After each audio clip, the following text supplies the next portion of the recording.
Hi friends, welcome to my channel. আমরা সবাই জানি গতকাল 1 এপ্রিল 2026 বিকাশ ভবনের অর্থ সচিবের নেতৃত্বে 1202 নম্বর রুমে বিকেল 4টের সময় একটা অতি গুরুত্বপূর্ণ মিটিং ছিল। যে মিটিং মানে যা সেই মিটিংটা কে আহ্বান করেছিলেন না, আমাদের পশ্চিমবঙ্গের যিনি হচ্ছেন ফিনান্স সেক্রেটারি, যাকে বলি অর্থ সচিব প্রভাত মিশ্র মহোদয়। তো সেই প্রভাত মিশ্র মহোদয়ের নেতৃত্বে গতকাল যে 4টের সময় মিটিং ছিল 1202 নম্বর রুমে, সেখানে কে কে ছিলেন?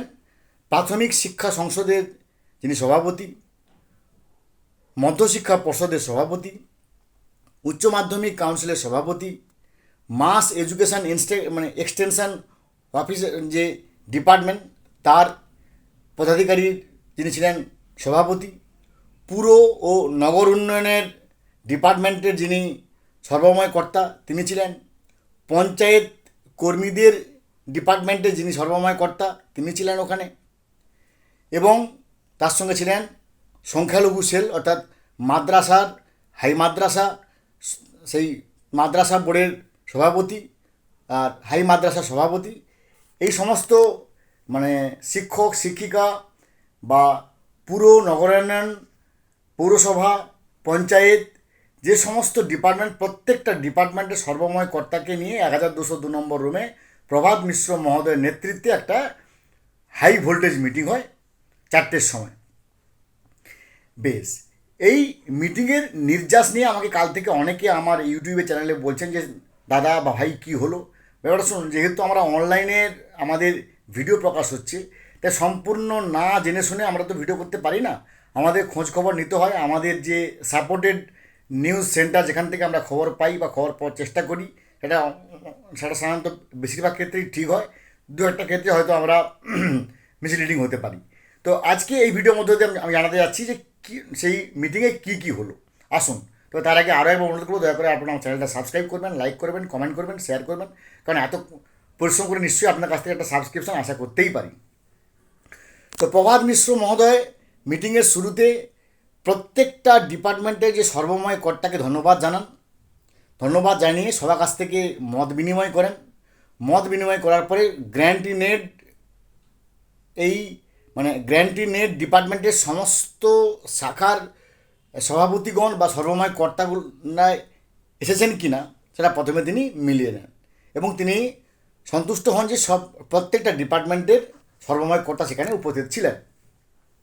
এখানে তিনি প্রথমেই বলেন যে আপনাদের ডিপার্টমেন্টে কতজন স্টাফস কাজ করছেন, কতজন এমপ্লয়িজ কাজ করছেন, তার সম্পূর্ণ যথাবিহিত তথ্য আমাকে পিডিএফ করে বা আমাকে ইমেলের মধ্যে আমাকে একটা নির্দিষ্ট একটা, যেটুকু আমরা খবর পেয়েছি যে 10 দিন সময় দেওয়া হয়েছে, যেটুকু আমি খবর পেয়েছি 10 দিনের মধ্যে সেই সংশ্লিষ্ট ফিনান্স ডিপার্টমেন্টে পাঠিয়ে দিতে হবে।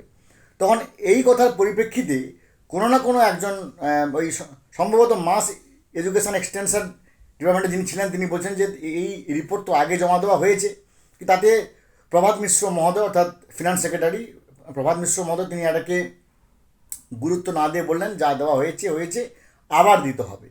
এবং এই মিটিংয়ের শেষে 3টি সিদ্ধান্ত হয়। প্রথম সিদ্ধান্ত হচ্ছে সমস্ত গ্র্যান্টি নেট এমপ্লয়িজ তাদেরকে 2016 থেকে 2019 যেমন করে গভর্নমেন্ট এমপ্লয়িদেরকে দিয়ে দেওয়া হয়েছে, তেমন গ্র্যান্টি নেট অর্থাৎ শিক্ষক শিক্ষিকা, group C, group D, panchayat, পুর ও নগরায়ণ, পৌরসভা, পঞ্চায়েত, প্রত্যেকটা গ্র্যান্টি নেট এমপ্লয়িদেরকে দিয়ে মেটানো হবে।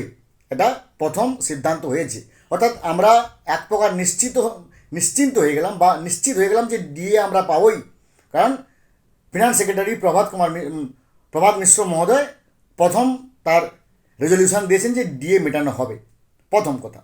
দ্বিতীয় কথা হচ্ছে যারা ওয়ার্কিং এমপ্লয়িজ, যারা কাজ করছেন, তাদের এই টাকাটা ক্যাশ দেওয়া হবে না, তাদের সবাইকে তাদের সে টাকাটা প্রভিডেন্ট ফান্ডে দেওয়া হবে। এবং তার যেমন লকিং পিরিয়ড যেমন আছে, 2 বছরের লকিং পিরিয়ড যেমন আছে, সেই লকিং পিরিয়ড অর্থাৎ গভর্নমেন্ট এমপ্লয়িদের ক্ষেত্রে যেমন নিয়ম তেমন ওই লকিং পিরিয়ড থাকবে। তবে গভর্নমেন্ট এমপ্লয়ীদের ক্ষেত্রে যেমন গ্রুপ সি বা যারা গ্রুপ ডি স্টাফ, তাদেরকে যে নগদ টাকা দেওয়া হবে অ্যাকাউন্টে, সেইটা কিন্তু আমরা এখনও পর্যন্ত খবর পাইনি। অর্থাৎ সরকারি এমপ্লয়ীদের ক্ষেত্রে যেমন গ্রুপ ডিকে হাতে হাতে দেওয়া হবে, সেটা কিন্তু সিদ্ধান্ত হয়নি। এখানে সমস্ত স্টাফকে যারা ওয়ার্কিং, সে গ্রুপ ডি হোক, গ্রুপ সি হোক, গ্রুপ বি হোক, গ্রুপ এ হোক, যেটুকু আমি জেনেছি, যদি আমি ভুল জানি আমি ক্ষমা প্রার্থী, যেটুকু আমি আমার মানে সাপোর্ট ইনস্টিটিউশনটাতে খবর পেয়েছি, সেখান থেকে 2 নম্বর হয়েছে যে ওয়ার্কিং এমপ্লয়ি মানে তার প্রভিডেন্ট ফান্ডে দেওয়া হবে, তিনি 2 বছর আগে তুলতে পারবেন না।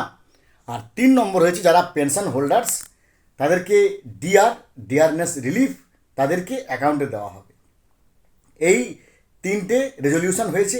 তখন সেই মিটিংয়ে উপস্থিত কোনো না কোনো একটা শাখার একজন সর্বময় কর্তা তিনি প্রশ্ন করেন যে তাহলে কবের দিকে পেতে পারি।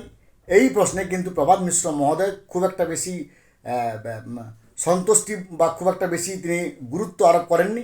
তিনি শুধু বলেছেন যে ঠিক সময় জানিয়ে দেওয়া হবে। এইভাবে মিটিং শেষ হয়, যেটুকু আমি খবর পেয়েছি। যদি এর পরবর্তী কোনো আপডেট আমি পাই, তাহলে অবশ্যই আমার চ্যানেল হতে আমি কনভে করবো। ভালো থাকুন, have a good day, thanks.